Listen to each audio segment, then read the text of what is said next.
Hi, this is Drew Schiller, and I just wanted to share with you something that I've used effectively over the years to help sell my clients on my ideas.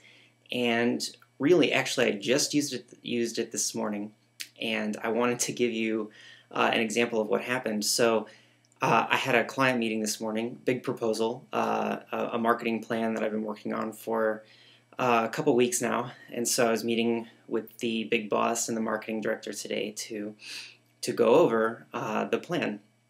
And when I got into the room, the president was obviously very busy. He was gone last week, and he was probably not really super excited to be sitting in this meeting for the next hour and a half with me to go over this. So what actually happened is he sat down and he looked like this.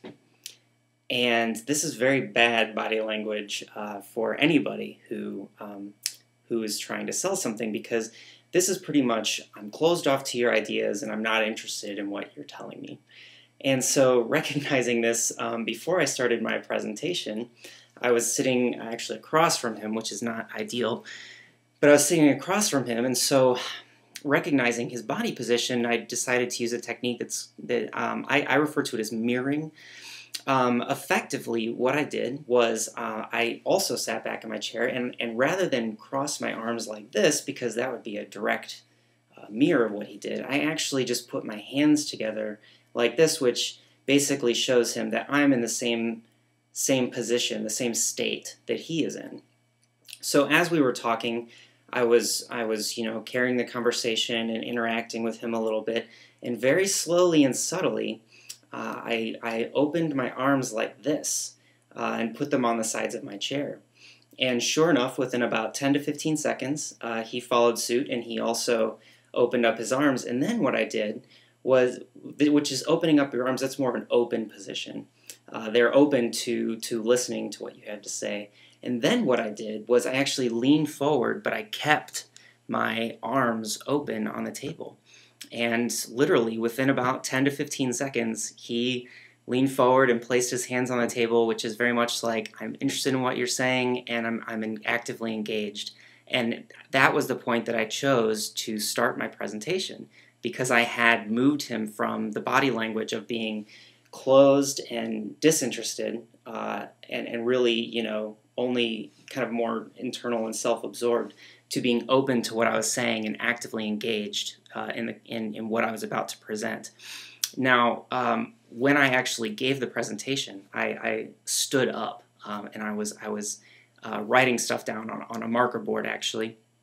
And every once in a while, I'd see that he would kind of go back into the closed sort of, maybe this type of thing, or he'd kind of sit back and he'd be kind of retreating back into that closed position. And all I did was, when he did that, I turned and I spoke directly to him. And while I was standing, I held the pen in my hand like this, and slowly I brought them open again. And because I had that sync with him, he followed suit, and he opened back up and was again more receptive and open to my ideas. And I use this trick of body language, of mirroring, to get people to open up all the time. It's really pretty simple.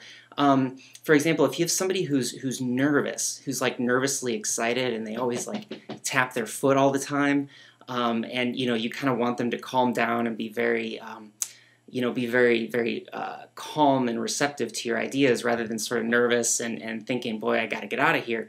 What you do, it's pretty simple. Rather than tap your leg, you just take your pen or your thumb or your hand or something and kind of tap the table in the same sort of way. And then after, a little bit, you just sort of stop, and you notice that their tapping will stop as well. Or if the person is sort of turned to the door and they're kind of facing like this, you never want someone's feet pointing to the door, because that kind of insinuates that they actually are thinking about leaving. So what you do is you also turn to the door or turn to the side. But then, after you've developed some sort of a bond with them, you notice that if you make a slight movement, they also make that same slight movement. then you, as part of your conversation, you start a new sentence and you turn to them and you open up like this, and then you're facing them, and then they're much more likely to follow suit and respond and be open. So I hope that that you can use this body language technique. I've used it successfully for a little while now, and incidentally, I am not a body language expert. I actually, I think I bought an iTunes 30-minute body language audio tape for 99 cents about 4 years ago, and I listened to it one time when I was in the car driving back to my hometown, and that one little 99-cent iTunes tape gave me all of the ideas and the techniques that I needed to really effectively use body language to help increase my sales. So thanks a lot. Again, this is Drew Schiller at drewschiller.com, and I'll talk to you later. Bye.